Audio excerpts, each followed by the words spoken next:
here today with Vinted, and we're going to talk to you about how we basically brought fashion back to Vinted. How did we turn a product that was really service-based into something fashionable using content creators? I'm Mathieu. I'm a senior influencer marketing manager at Vinted. And I'm Berta Gonzalez. I'm also an influencer marketing manager at Vinted. And first of all, what's Vinted? If someone doesn't know who are we and what is our brand, so basically we are the Europe's leading C2C second-hand fashion marketplace. We are currently operating in 22 markets in Europe, and we have more than 100 million registered users. We do all this great job thanks to our more than 2,000 employees, and for our great mission, which is make second-hand first choice. So basically what we mean by that is that we want Vinted to be the first option and the first thought that someone has when they want to purchase something. And well, as Matt already mentioned on the introduction, Vinted is a beloved service. It's an app, it's something technological, but how can we turn this into a community that values sustainability, that values the style, that is looking into buy something that is more fashionable?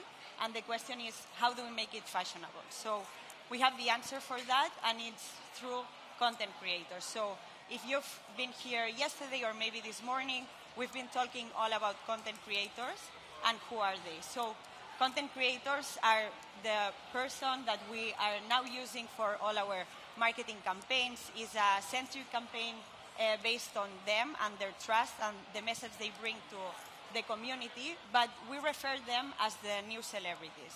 So we mention that because they are not anymore these personas that are just doing a TikTok, a dance, or just doing like random promotions about something, but they really have a message and a trust to this community. And we believe that they are the new celebrities. And we are going to show you an example why we believe that, because we went to the streets of Barcelona to do a bit of interviews to the people, and we basically asked them what is the difference or how easy they can recognize actors and actresses that are really famous in Spain towards social media personas that are super famous as well, and this is the result.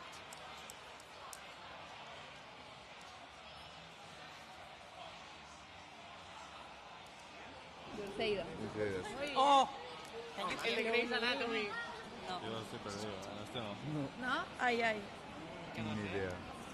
are you guys? ¿Quién? Violeta. Violeta, no. Violeta.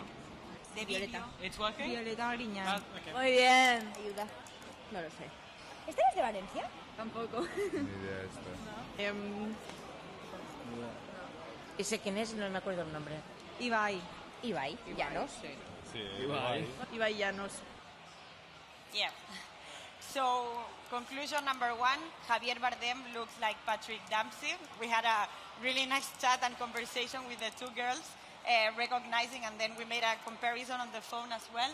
And the second one is what we just mentioned. So how quickly people from different gender, ages, they are able to recognize these social media personas comparing to these famous actors and actresses that they see every day on the TVs and the movie that they normally have on daily basis. So why are we seeing Vinted on social media so much? Why is Vinted investing in influencer marketing a lot? First of all, creators' authenticity. So we already mentioned that, but we believe in the trust, in the authenticity that they bring from their messaging on their social media to the communities. It's a combination that works. They are able to give this message on a really trustful way. Then another pillar really important is the product. You need to make their life easy. They know how to create, they know how to do videos, how to give this message the trust that we were speaking about. And for that, you need to have an easy product and easy briefing. Our briefing is really clear. The CTA, we have like 3 main mentions, and everything else from what you see online with these content creators is their work. And of course, what we said about social media and why is Vinted investing a lot, people and budget. So we are not able to disclose the budget, but just to give you an idea, on 2024 H1, we already did the same amount of campaigns than 2023 last year. And we have an amazing team of just 7 people taking care of this influencer and celebrity campaign that make this possible. So question for everyone. What are we doing with these creators? Where are we working? And what is our main focus on 2024? First of all, pop culture. So they are the ones that are creating the trends. They follow the trends as well, but they are into this culture. There's like a huge potential to connect with this culture, bring this idea to your brand as well, but they are the ones that are closer to your consumers and to the users, and we're going to speak about this later. Then second pillar is streetwear. So in the beginning at Vinted, we were focusing a lot on woman category, but we know in terms of creators and the huge potential that this had as a category in the app, we were missing out, and we will develop this later. And the last topic is luxury.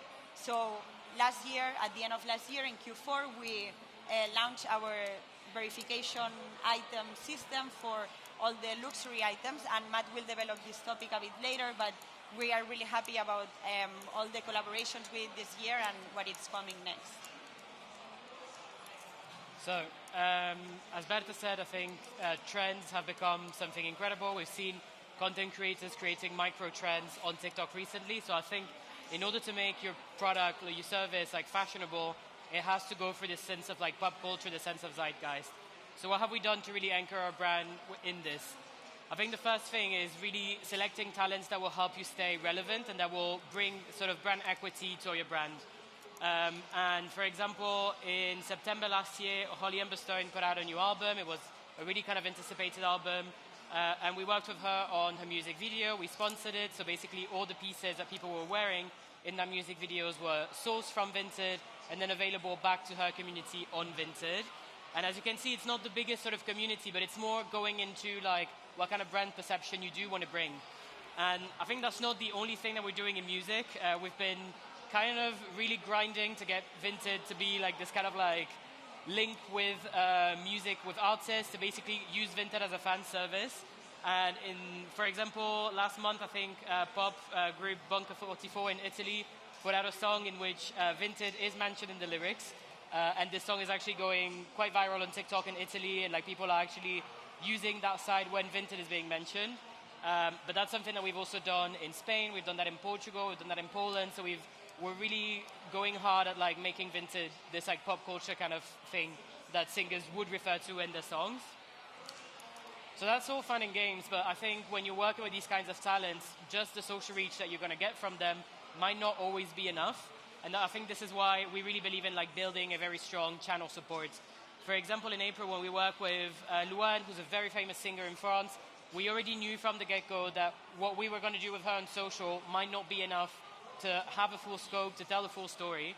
So we went through this like big sort of moment of like pitching to press, and what we saw was actually like half of the ROI that we got was from her social content, and the other half, if not more, of that ROI was coming from press mentions, which sounds crazy because you would never do performance with press, but actually it happened.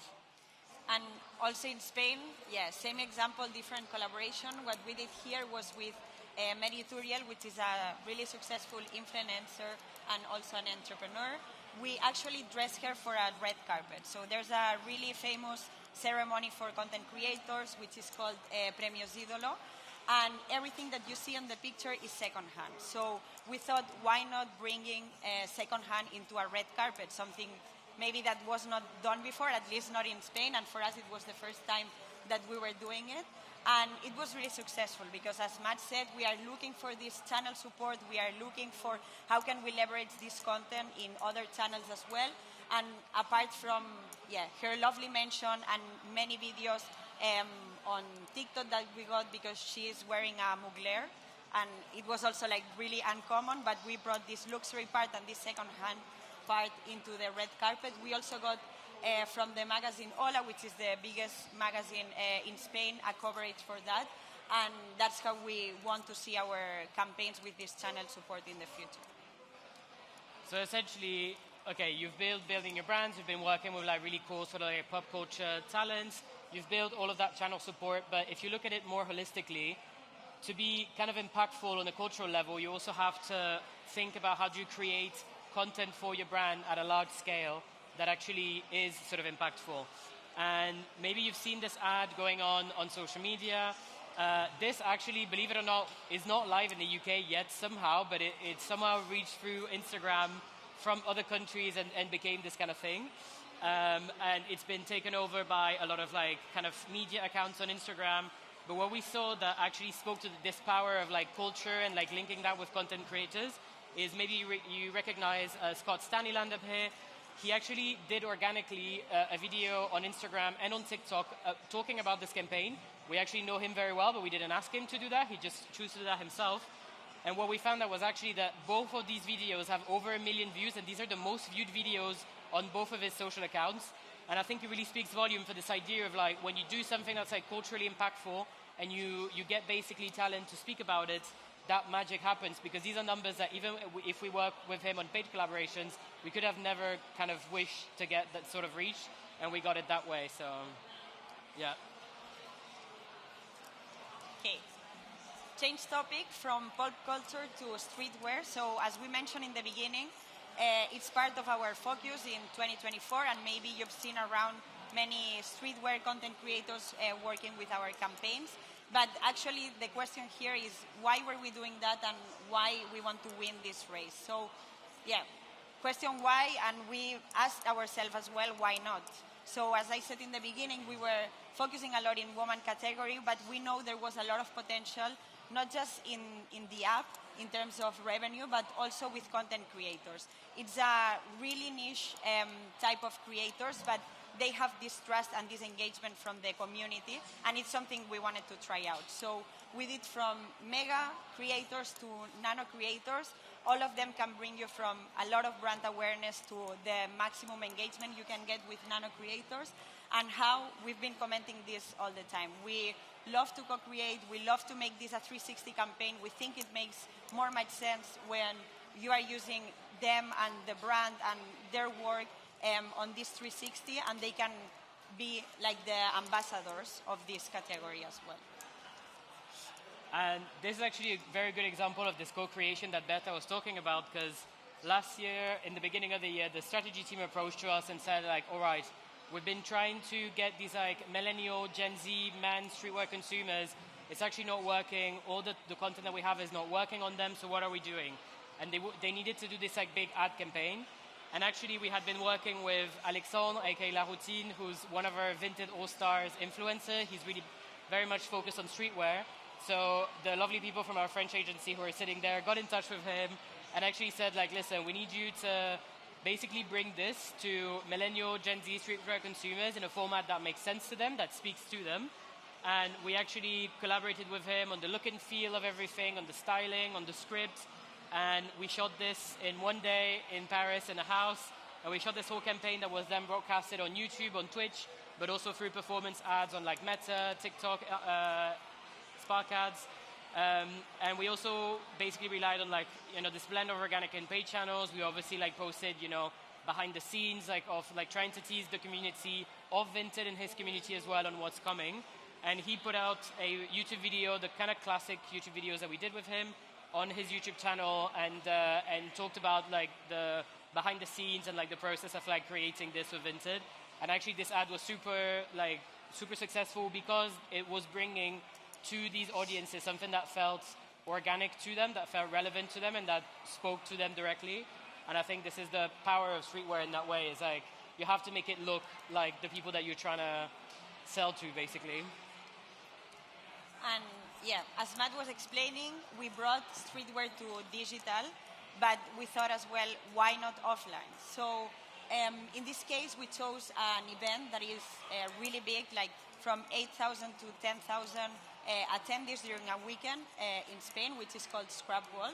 And we divided our integration in this event into 3 pillars. We wanted to engage, entertain, and educate. So for the engaging part, what we did is to focus on 4 influencers that are really relevant on the streetwear category and the creators in Spain. We asked them to curate 4 total looks that we will expose on our stand, so people could go there, touch the clothes, and everything they see digital, feel the experience when they are offline as well. And of course, this is by Carlitos, also a really famous streetwear influencer in Spain, but we asked them to come to the stand to do content there, so we could connect with these engagement part also on digital. Never forget, we are an app and we need this redirection. For the entertaining part, our focus was the community. We need to meet them. We need to make them feel that Vinted is not just fashion, but it's also fun. It's something you can use, maybe learn something about that. And what we did is an upcycling workshop. So we asked them to bring their beloved items, and they could do a workshop there with a designer, stylist that was helping them to upcycle with recycled materials. So it was a lot of fun. We got really good words about this upcycling workshop. And the last part of our collaboration in this event was to educate. So we wanted to meet them. We wanted to know what they think about the app, how are they actually using the app, do they buy more, sell more, something that we are missing and we didn't consider for this category. And we created a funny TikTok video out of this, which we used as paid ads after, really successful as well for like the whole team. And it was really fun and really nice because we were actually co-creating with nano creators that were the ones interviewing the community at the time. So if you think about, big economic, strategic sort of like initiatives, streetwear I think is a really good sort of segue into luxury. Obviously luxury is a very hyper-competitive sector for content creators especially. And it was a really good way for us to try to basically, again, elevate the perception of our brand, not only a service, but something somewhat aspirational. Because in October of last year, we launched the item verification service, so a service where we can physically check the authenticity of luxury items. And again, strategy team came to us. They said, okay, we need to push that with influencers everywhere. We said, let's go. So we launched over 150 influencer campaigns in over 8 countries. Some of these maybe you follow some of these people, maybe you recognize some of that content. And if you do, you would kind of see that we really tried to focus on top tier talents that actively work with high fashion and luxury brands. Because obviously I think with content creators, everyone kind of is a consumer of luxury in a way. But we really want to go target people that work with the Gucci's, the Bottegas of the world, and really try to set Vinted at that same standard of the people that you're working with are the same people that we are working with, and really elevate the perception in that way. But again, it's really hyper-competitive. Again, content creators, I think, in that stage, it's not that they get lazy, but maybe a bit more passive because they get a lot of gifting, they get a lot of opportunities with different brands, and obviously, if you push only a digital campaign with them and nothing much more when Dior is taking them on a 1-week vacation, you're going to have to basically try to find a way to push your narrative by building up around it. And I think one of the things we did was, when we started launching, one of the issues we had is we had limited content to run just digital ads altogether. So we reached out to our friends, J'aime tout chez toi, who are a famous couple of influencers, who are also art directors, photographers in Paris. And we said, listen, we need you to make product pictures, we need you to make digital ads, and they made some of this all on their own, which was also a good way for us to be able to generate ad content without necessarily having to, think about a full production. And it was really fun to bring sort of the Vinted brand sensitivity to their brand sensitivity and try to make this sort of hybrid of it. And we didn't stop there. We also used the product photography that they did for PR, for still ads. And we did a full CRM campaign and newsletter campaign in France associated with their names. So really trying to kind of maximize every time you have the opportunity to maximize that presence, to maximize whatever you're paying for, because obviously the CPMs are really not competitive. The CPMs are really, really high in that segment of creators. So you're going to have to find a way to tell the whole story somewhat and activate as many channels as you can. And a good way to do that is also events. I mean, events is kind of a very classic way to work with luxury influencers, but somehow it's still one of these things that works. And I think a week and a half ago we were again in London with Berta hosting an influencer and press dinner in our verification center where we invited really sort of high-profile luxury influencers. And that was a really good way for us to be able to get reach, to get sort of that brand equity on the the social channels of these really kind of luxury, reputable people without necessarily having to pay for a full campaign, but rather having them at a dinner, showing the space, showing everything behind it. And basically bringing that feel of Vinted and feel of luxury without necessarily paying for it. So, all of this was a lot of fun, a lot of work as well, but some fun. But at the end, what did we learn, right? I think the first learning, thinking about pop culture and celebrities, is that celebrities will bring you great fashion. They will bring you a really good sort of brand equity, but you have to work for it. They're not content creators. That very few of them have actual sensibility to grab their phone, make a TikTok, make a stories, and you cannot expect that from them. So you're going to have to build around it. You're going to have to build organic, earn channels, everything you can to basically be able to tell the whole story. Second learning is about being relevant. So I think in most of the categories you can think about is how can we make this trendy or relevant, but we realize on the way of winning this race against streetwear that the difficulty here is to find the right talent. So it's not because they are not out there, it's because you need to start working with them since the beginning. You cannot just go one-time campaign, work with them, one shot, and then expect that at the end of the way, they will come back to you and be there for you. It's a really niche category. Also, they have their way to create their content through Twitch and different platforms that we are not used to. So you need to choose the right talents, believe in them, and let them create how they know. And kind of same issue, I guess, issue/opportunity challenge with luxury is that it looks really great on Instagram. It's going to make your brand look super fashionable, super cool, but it's all about balance. Because if you're an ROI-driven brand, this is not where you're going to be doing ROI. I will break the news to you. CPMs are 3 times, sometimes 4 times what you would pay normally for a kind of a commercial talent. So again, if you're looking for brand awareness and that brand equity as well as ROI, you're going to have to mix and match with more commercial talents and try to build this balance of what you can find to make your brand look really cool, really fashionable, really trustworthy, and at the same time still being able to hit those numbers that essentially your management is going to ask you to do. So yeah. That's it. Thank you so much. Thank you so much.